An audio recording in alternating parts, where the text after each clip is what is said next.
The umpire has called it, and suddenly it's two fresh legs at the crease. Scott Mearn went for 3 off just 6 balls.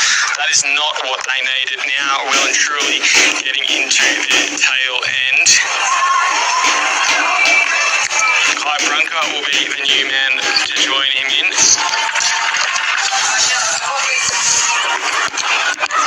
Jake Smith, at least. He's currently playing for Tracy Village in the Darwin District Premier Competition. Strong batter as well. He hit 266 runs in the winter cricket season. So maybe they can rest their hopes upon him. 5 balls left of this power surge.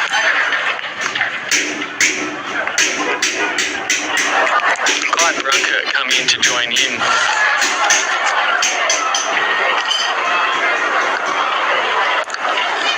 He is sort of the start of their pure bowlers in this lineup, but that doesn't mean it's curtains called just yet. As you know, anything can happen in this T20 format of the game. Brunker managed just 5 off 11 in the last game he played. Didn't bat in that first game against the Hobart Hurricanes. Martin currently going at 2 for 10 off 13 balls.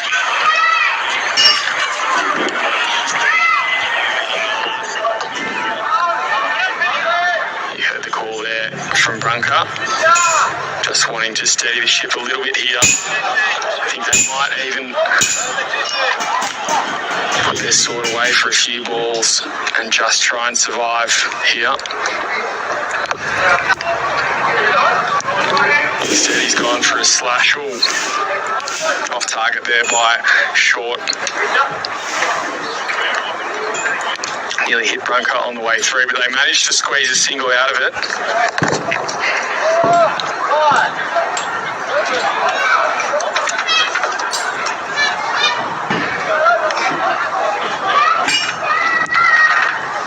Martin coming in now. No, just yet. They're just... Brunker just marking his crease. In fact, that is Smith there marking his crease. So Smith opened his account. Just pushes one out. Short square leg.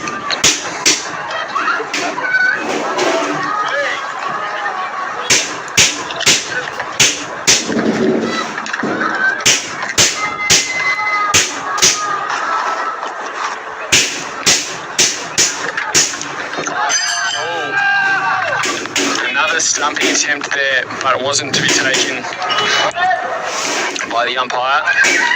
Bails will be reset. Brunker will lose the fight another day.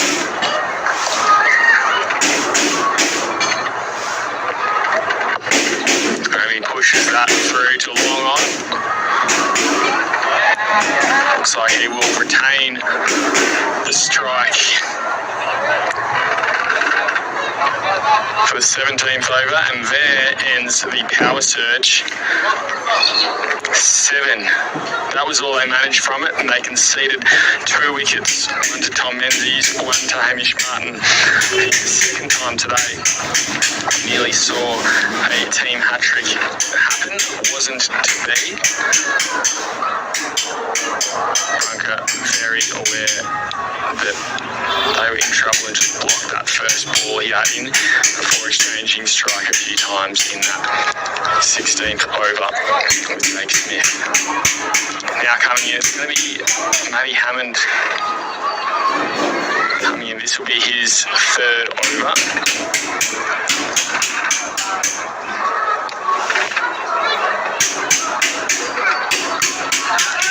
Pushed out, and again another wicket off the first ball of the over. I think that is the 3rd one we've had in this innings.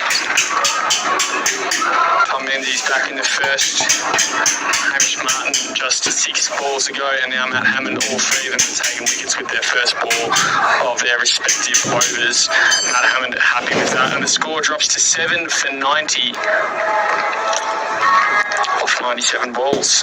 That run rate has now jumped out, or required run rate has jumped out to 14, and they're tracking it just at 5.62. I think the figure said. That target of 146 is still 56 runs away. And now out comes Lewis Evans. He was great.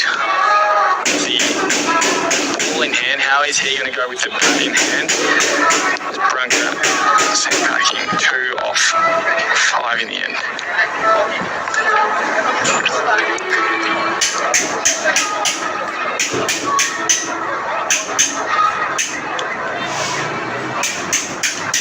So of those 8 wickets which have fallen so far, they went in that first over to Tom Menzies. He got another in his second and a third in the 15th over. He's doing very well. In comes Matt Hammond.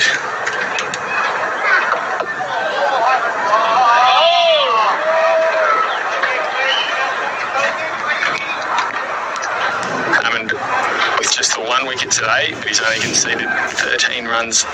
Very tight bowling from this strike side. And very good keeping at the moment from Cadell McMahon. You can feel the tension rising in his gloves a little bit as well.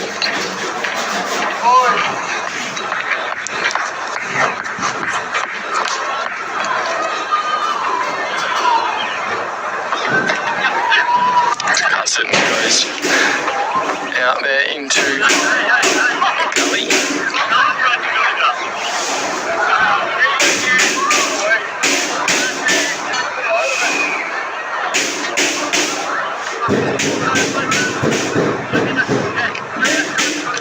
Just change up the field a little bit now that power surge is over.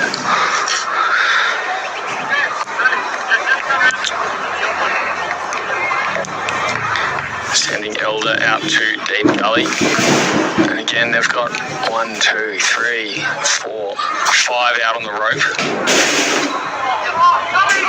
That one will squeeze through back behind Longstop. Can they get to it? Putting everything on it. The rope just gets there ahead. So for a much needed 4 at that as well.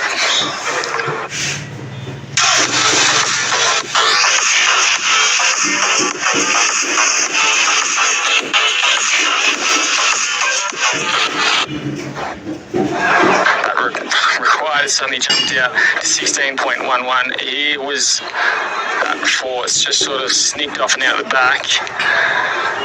And he's putting in all of his effort he could, but just wasn't quite there.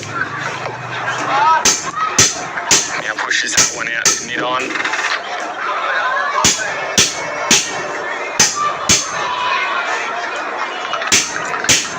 That is the end of Matt Hammond's 3rd over.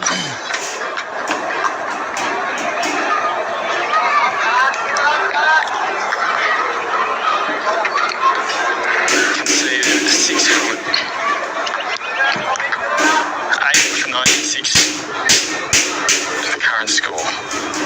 Chasing 146.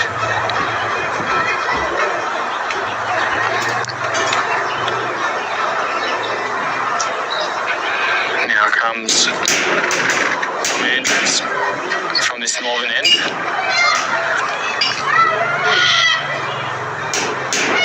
And in each of the last 4 overs, MT Strike has taken a wicket. Andrews will be hoping to continue that trend into the 18th over.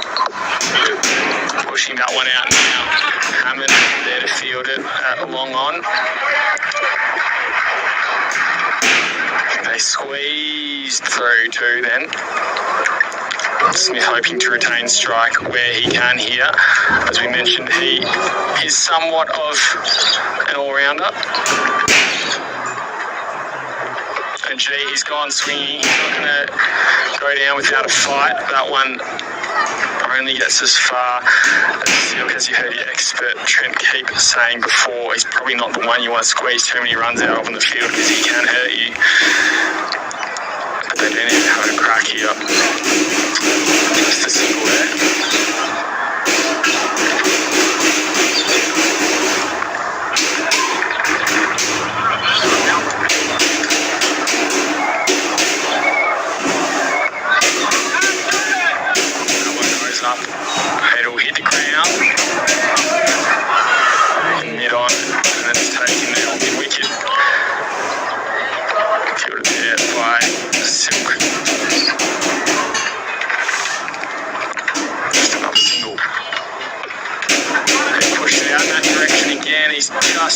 between the two. They've managed to cover it though. Hammered up to Silk and then back into the bowler.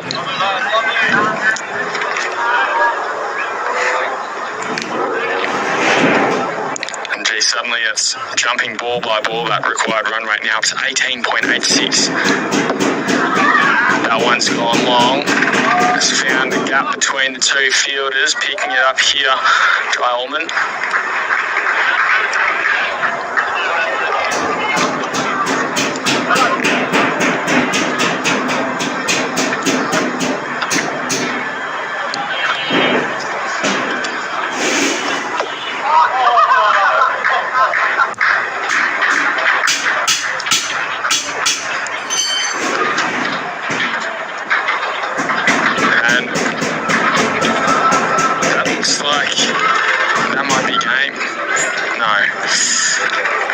Bowled there.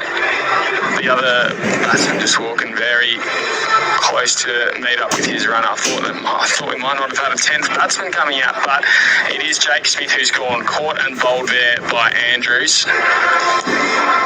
Little fanfare made of that one. NT strike, hoping to get the job done now.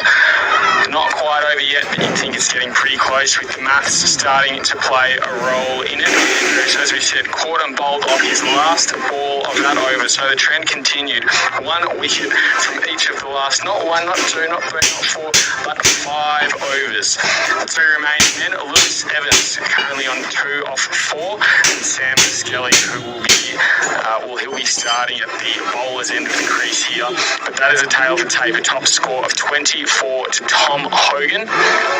Coming in second is Zach Marin with 20 off 19, and Zach Keogh 19 off 14. They probably were the 3 danger men of the innings. They just couldn't quite get fired from the start. And as soon as either one of those 3 really started to look comfortable, bang. That was when the wicket fell.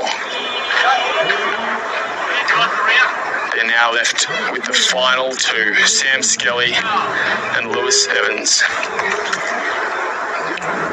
Looks like they will be here facing Jai Ullman.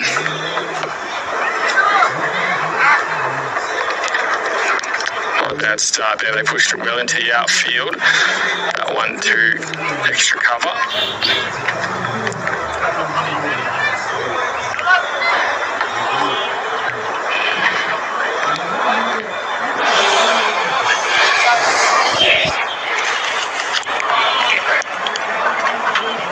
Young right arm medium. Oh geez, popped it out. That will be game over. So the ACT Comets, they just couldn't quite get a run on, and they're bowled out 9, or they bowled out 10 I should say, all out for 105.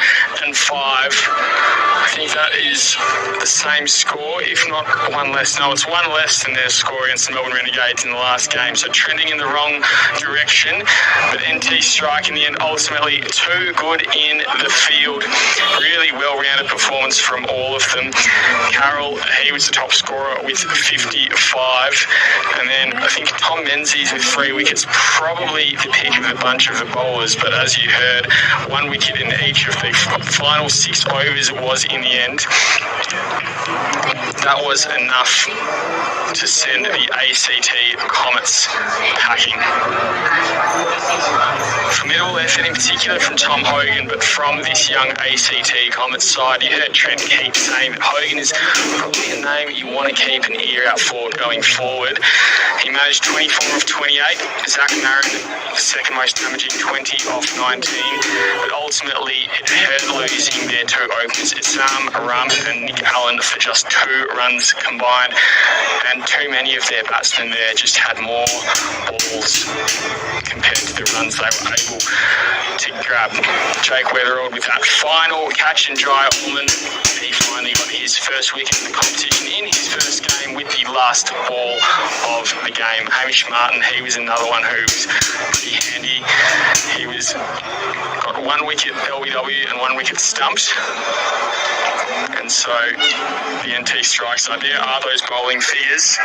3 wickets to Menzies, an economy of 3.33. Connor Carroll as well, just the 1 over, but 3 runs.